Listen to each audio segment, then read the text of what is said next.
मैं ये जानना चाह रहा हूं, क्या आपको लगता है कि आप जैसे आचार्य जिनके ऊपर सबसे जिम्मेदारी है सनातन से जुड़े विवादों पर एक यहां पर राह दिखाने की, क्या आपको लगता नहीं कि आप इस विवाद का निपटारा कर सकते हैं और आप कह सकते हैं कि ये सही है, ये गलत है? गोल गोल बातें जो हो रही हैं उससे लोगों को दिक्कतें हो रही हैं। देखिए मेरी बात सुनिए, इसमें कोई दिक्कत नहीं हो रही है।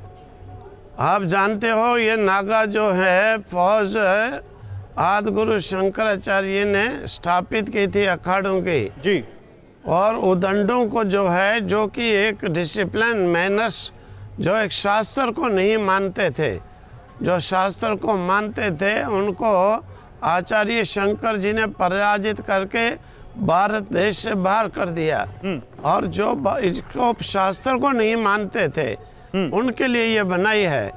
इन्हें जो है देखो, अब आपने सुना होगा वृंदावन में एक पागल बाबा थे, बहुत काले से थे, दिन भर गाली देते थे और लोग उनके चरणों में ऐसे पड़े रहते थे, क्योंकि यहाँ पर जो है लोग एक्चुअली असलियत को देखते हैं। यहाँ पर लड़ाई और गाली और डांटने को नहीं देखते हैं। साधु के मार्ग के अंदर परीक्षा होती है, परीक्षा में देखा जाता है। ये थोड़ा हाथ जोड़कर आओ जी आओ जी आओ जी, व्यक्ति की कोई परीक्षा हो जाती है।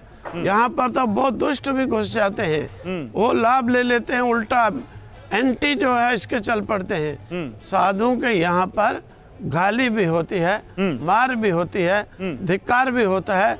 फिर परीक्षा में जो सफल होता है उसे जो है अपना 12-12 साल का किया हुआ तप का फल भी देकर उसकी कामना पूरी की जाती है।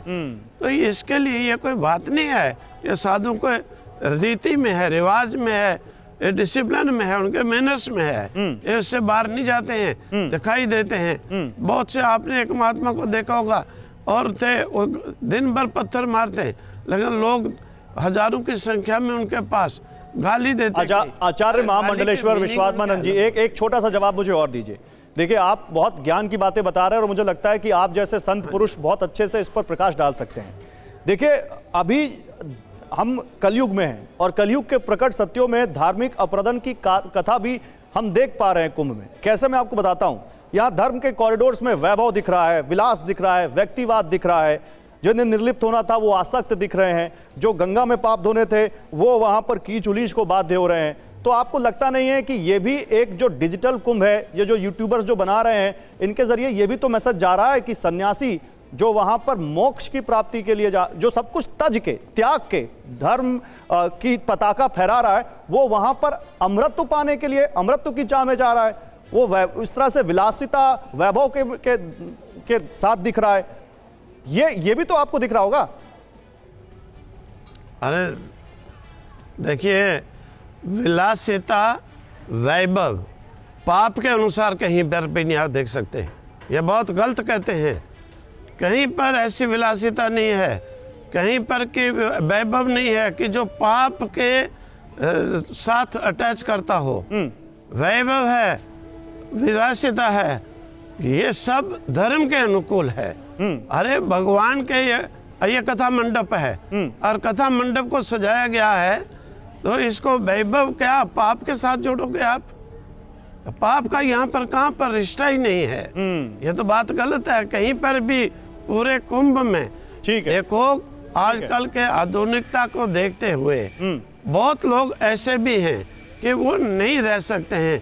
अभी मेरे को एक फोन आया, कहने लगे महाराज इंग्लिश सीट मिलेगी, मेरा सीट बहुत शरीर मोटा है। वही तो बात है, जहाँ पे आध्यात्म, जहाँ पे कल्पवास की बात होती है, वहाँ पे 1.5 लाख का टेंट मिल रहा है महाराज जी। अब उस पर भी सवाल उठ रहे हैं। लेकिन महाराज जी, मैं आपसे बहुत यहाँ पर विनती करना चाहता हूँ। हमारे देखिए, हम दूसरे की बात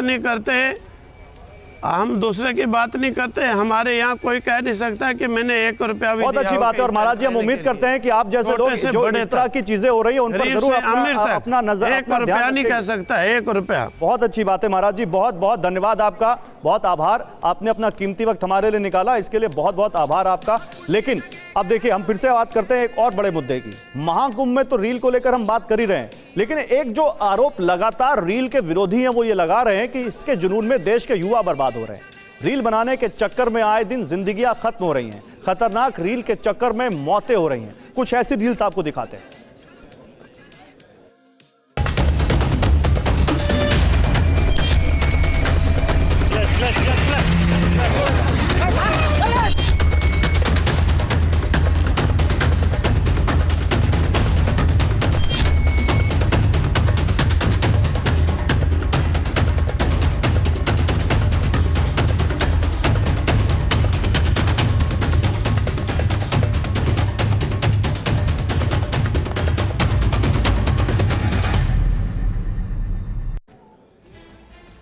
तो देखिए, अब जरा हम आपको दिखाते हैं रील की रियल स्टोरी क्या है। ये रील का बाजार समझिए आप। इंस्टा रील का सबसे बड़ा बाजार है भारत। 18 से 35 साल के लोग यहां सबसे ज्यादा रील देखते हैं। हर भारतीय रोज औसतन 40 मिनट रील देखता है, ये एक रिसर्च कहता है। देश की मौजूदा रील इंडस्ट्री 50,000 करोड़ से ज्यादा की है। 2030 तक 1 लाख करोड़ रुपए की होने की उम्मीद है इस इंडस्ट्री का साइज। अब इसमें हम आपको और डीप रिसर्च दिखाते हैं। जो महिला इन्फ्लुएंसर्स हैं वो 78% हैं, यानी जो इन्फ्लुएंसर्स हैं उसमें महिलाओं का जो हिस्सेदारी है महिलाओं की वो 78% है। यहाँ महिलाएं पुरुषों से काफी आगे हैं, और यहाँ पुरुष इन्फ्लुएंसर्स हैं वो 22% हैं।